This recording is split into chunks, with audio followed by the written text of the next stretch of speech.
automatic glass doors parted with a soft hiss as Ethan stepped into the glossy showroom. The lights above reflected on the polished surfaces of high-end cars, like they were art in a gallery. A Lamborghini in electric blue gleamed under a spotlight. Nearby, a Bentley sat silent and proud, its curves like royalty waiting to be chosen. Ethan's eyes wandered with quiet awe. He wore a gray hoodie, slightly wrinkled, and his jeans had a faint tear near the knee. His sneakers had lost their white long ago. To most people, he was just another broke college kid. Maybe someone who got lost or came in to take selfies.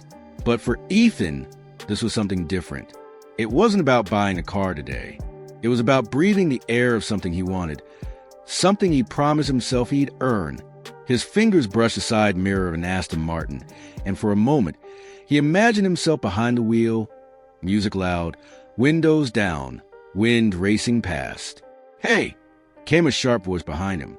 He turned. A tall man, in a fitted suit, stood with his arms crossed. His name tag read Greg. "You lost?" Greg asked. Ethan blinked. "No, I was just looking. The Aston Martin, that one's beautiful." Greg's smile was cold. "Right, and I'm sure you got a spare 300 grand in that hoodie." Ethan forced a polite smile. "Just looking? That's allowed, right?" Greg tilted his head. "Let me guess. You're going to take some pictures for your little online fantasy. Maybe post it like you own it. We get kids like you all the time. Wasting our time, fingerprinting the paint." Ethan's smile faded. "I'm not touching anything." Greg scoffed. "Look, I've got real clients to attend to. If you're not buying, you're not staying. We're not a museum." Ethan clenched his jaw. His pride told him to stay.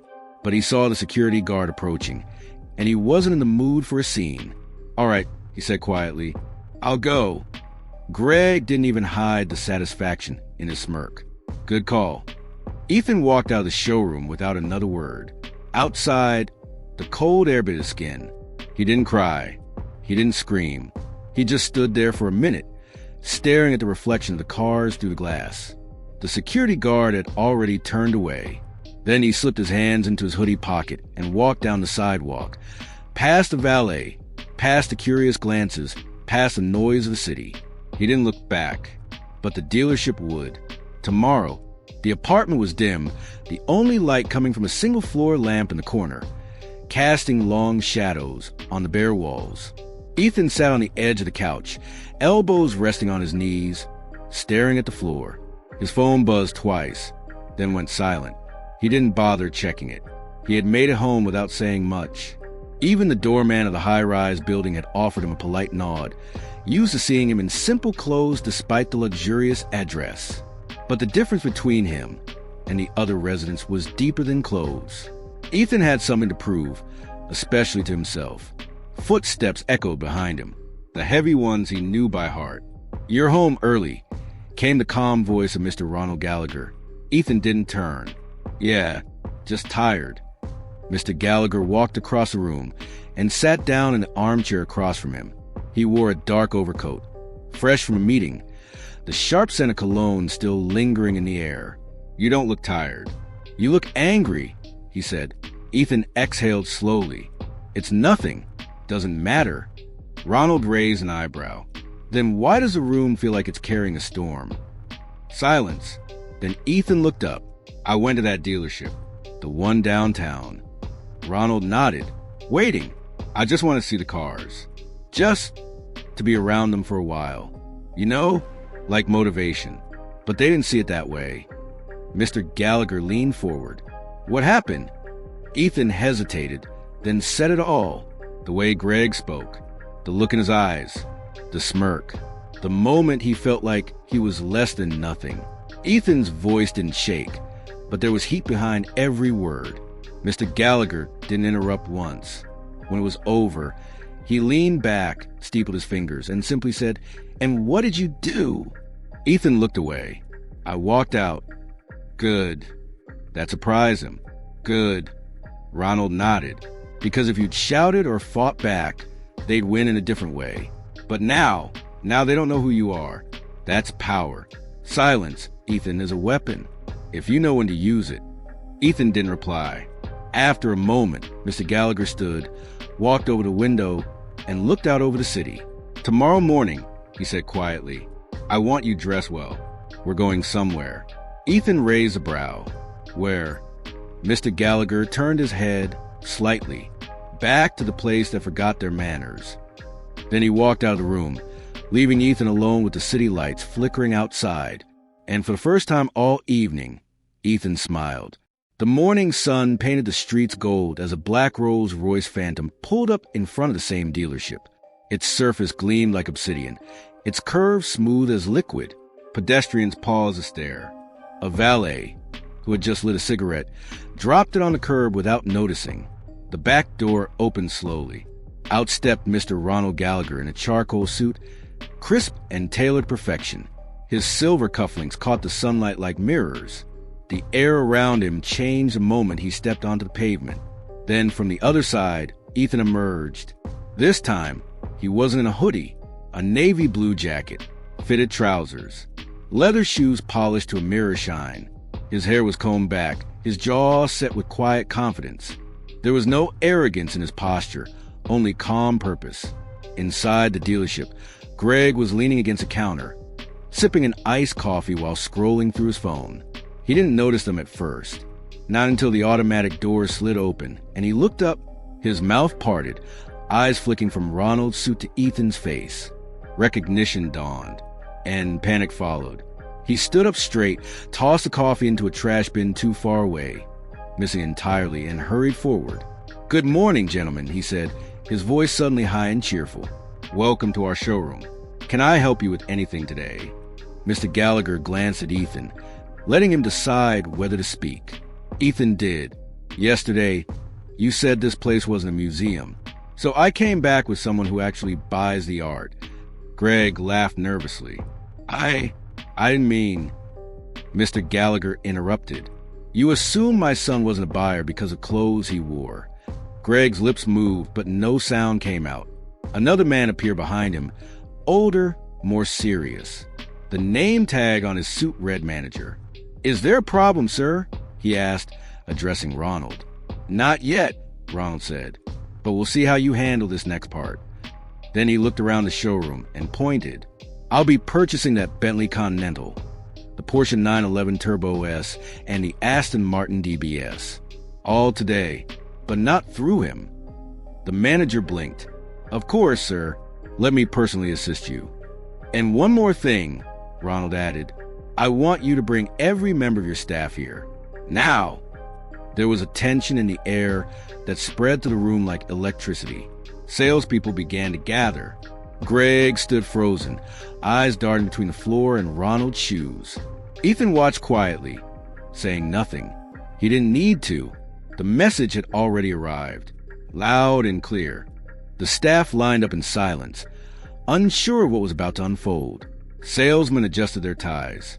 Receptionists stood with hands clasped in front of them. Even the security guard from the day before stood at attention, avoiding Ethan's gaze. Greg remained off to the side, isolated by the weight of his own decisions. Mr. Gallagher stood before him like a man preparing a speech, but his tone was even, almost soft. "This is not about money," he began. A few exchanged looks. It clearly was about money, or so they thought. "It's about how you treat people when you think they have none." His eyes moved across the row, pausing briefly on each face. "Yesterday, this young man, my son, walked into your showroom. He said nothing rude. He broke no rules. He simply looked. But one of you decided that was unacceptable. One of you chose to judge him based on what he wore and where he came from." He looked directly at Greg now. "And you thought that was your right." Greg opened his mouth. Ronald raised a hand gently, and the words froze in Greg's throat. "I built my empire from nothing. I wore boots with holes in them. I've been ignored, mocked, turned away from doors I later bought. So I taught my son the same way. Let the world show him who it really is." Ethan stood beside his father, still quiet, but his presence now filled the room like a second son. Ronald continued. "He came in peace. You gave him shame. And now, you will remember him not for the hoodie, but for the choice you made." The manager stepped forward, sweat beading near his hairline. "Mr. Gallagher, we deeply apologize. I assure you, this is not how we train our staff." Ronald raised an eyebrow. "Then perhaps it's time for retraining." He turned to Ethan. "Choose your car." Ethan didn't hesitate. He walked to the Aston Martin DBS, the same one he had touched with reverence the day before. He opened the door, slid into the seat, and rested his hands on the steering wheel. "Perfect," he said softly. Ronald gave a nod. "Have it delivered this evening. And fire the salesman who threw my son out." The words landed with a finality that could not be softened. Greg's breath caught. "Please." "Sir, I didn't know who he was." Ronald looked at him, not with anger, but with something colder. "You still don't." Then he turned and walked out, Ethan following behind him. No one moved. The silence inside the showroom was complete. Outside, the Rolls-Royce waited with its doors open. But Ethan didn't get in. Not yet. He stood on the sidewalk, the city buzzing around him, and looked back at the dealership. For a brief second, Greg was still visible behind the glass, shrinking under the weight of his mistake. Ethan simply nodded once, then stepped into the car, and the door closed behind him. The engine hummed as the Rolls-Royce glided through the streets, silent and powerful like a shadow with purpose. Inside, Ethan leaned back against a leather seat, staring out the window. The city looked different now. Or maybe it was him. Mr. Gallagher sat across from him, reading a file on his tablet. He hadn't spoken since they left the dealership, but there was no tension between them, just silence that understood. Ethan finally spoke. "I didn't want to embarrass him. I just wanted a chance to look." Ronald didn't look up. "You didn't embarrass anyone. He did that himself." Ethan nodded slowly. Then, with hesitation, he asked, "Why did you come with me today?" Ronald put the tablet down and met his son's eyes. "Because this isn't just about you. It's about how the world learns. And sometimes it needs a little help remembering its place." Ethan let the words settle. The car turned into a private garage beneath a tower. As the doors closed behind them, Ethan climbed out. A team of assistants approached, each with files, devices, schedules. But Ronald raised a hand and waved them off. "Give us the hour," he said. They disappeared without protest. Inside the elevator, Ethan stood in silence again, hands in his pockets. He was still processing everything. The looks on their faces, the manager's panic, Greg stammering apologies. Ronald finally spoke again. "Do you know why I didn't tell them who I was the moment we walked in?" Ethan shook his head. "Because power is most effective when it arrives after disrespect." The elevator opened into a penthouse. Wide windows stretched across the room, revealing the city like a painting. Ethan walked to the edge and stood there, arms crossed. He could still hear Greg's voice in his mind. The mocking tone, the smirk, the way it felt to be invisible. That memory wouldn't fade so easily. Behind him, Ronald made a call. Quiet words exchanged. Arrangements set in motion. No anger in his voice, only clarity. Then he turned to Ethan and said, "You said you didn't want to use my name, that you wanted to build something on your own." Ethan nodded. "And you will, but building doesn't mean letting people walk over you. It means knowing when to stand up." Ethan looked back out the window. "I think today we both stood up." Ronald smiled faintly. "Yes, but tomorrow you'll stand taller." Evening fell with a golden hush over the skyline. The streets below the tower shimmered with traffic lights and the glow of neon signs. In front of the dealership, staff moved nervously behind glass, but the energy inside was dull, like the echo after a storm. Then it arrived. The sound wasn't loud, it was refined. A gentle purr of the engine. Sleek, elegant, deep black with bronze accents.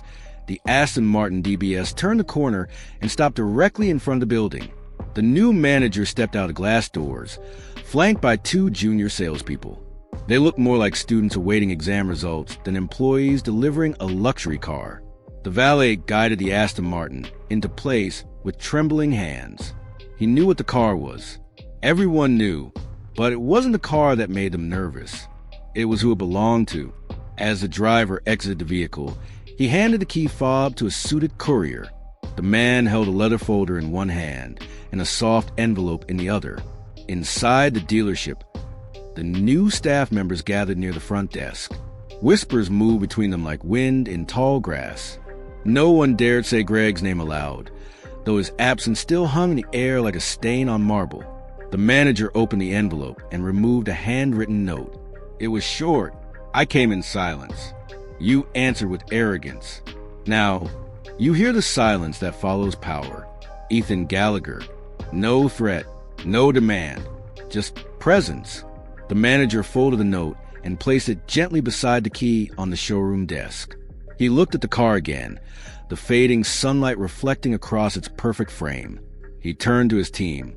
From now on, he said, treat every person who walks in here like they own this place. No one argued. Across the city, in the underground garage of the Gallagher Tower, Ethan stood before the same car. It had arrived without sound, with no announcement or celebration. No balloons, no champagne. Just like him, he pressed the key and the car lights blinked once. The sleek body gleamed under the soft garage lights. He opened the driver's door and slid inside, gripping the wheel with both hands. It didn't feel like revenge. It felt like arrival, the kind they didn't see coming. The roads outside the city were quiet that night. Ethan drove with the windows down, the wind slipping past his face like a whisper. He didn't push the engine. He didn't need to. Power didn't always roar. Sometimes it moved in silence. He passed the places that once felt too expensive to breathe in. Designer stores, rooftop restaurants, gated hotels. Each one had once made him feel like an outsider. Now none of them mattered. The Aston Martin hugged every curve in the road like it knew where it was going. But Ethan wasn't driving for the destination. He was driving for the peace. The kind that came after you stopped asking permission. Back at the tower, Mr. Gallagher stood on the balcony, a drink in hand, watching the city flicker. Behind him, his phone buzzed once. A message from the dealership manager. It simply read, "Delivery confirmed. Staff retrained." The lesson was received. Ronald smiled. He had never wanted Ethan to become a copy of himself. He didn't need a shadow. He needed someone who could walk beside him without forgetting what the ground felt like beneath his feet. Downstairs, the elevator chimed. Moments later, Ethan stepped into the penthouse, tossing the car keys onto the table without ceremony. "Nice ride," Ronald asked. Ethan shrugged. "Smooth." Ronald chuckled. "You plan to take it back there?" Ethan smirked. "Already did." He sat on the arm of the couch, loosening his collar. The city outside seemed quieter than usual, or maybe it was just his mind. "What now?" Ethan asked, eyes still on the skyline. Ronald turned toward him, then raised his glass slightly. "Now," he said, "you stop apologizing for your name and start making it mean something more." Ethan didn't answer right away, but something in his expression shifted. The boy in the hoodie was still there, buried under the suit, under the wheel of the Aston Martin, under the weight of judgment he'd carried for years. But he wasn't small anymore. He was steady and ready. Moral of the story: never judge someone's worth by their appearance. The quietest person in the room may carry the loudest legacy. Respect should never depend on the clothes they wear, the car they drive, or the money you think they have. Because true character is revealed not when you stand before the powerful, but when you face someone you think has nothing to offer. And sometimes, the world's silence is not ignorance. It's just waiting for the right moment to speak back.